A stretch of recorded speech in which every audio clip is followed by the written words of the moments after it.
हरिओम हरिओम हरिओम हरिओम हरिओम हरिओम हरिओम हरिओम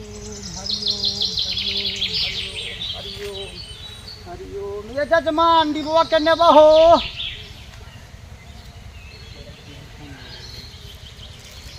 हरिओम हरिओम ये जजमान अरे डिबुआ केने बहो।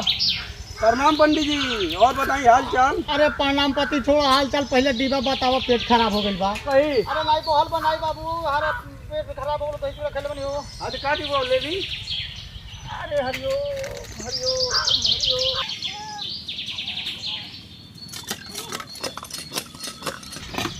ये जजमान केने को जाई हो।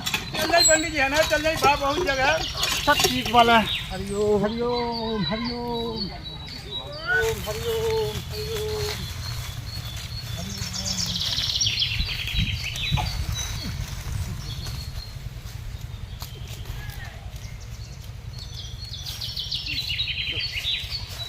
आराम भगवान भगवान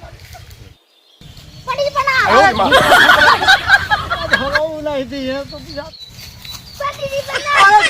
खुतरा खुतरा खुतरा अरे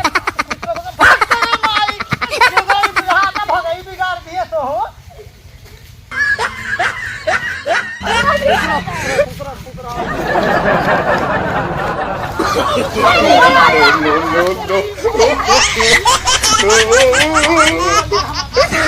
no.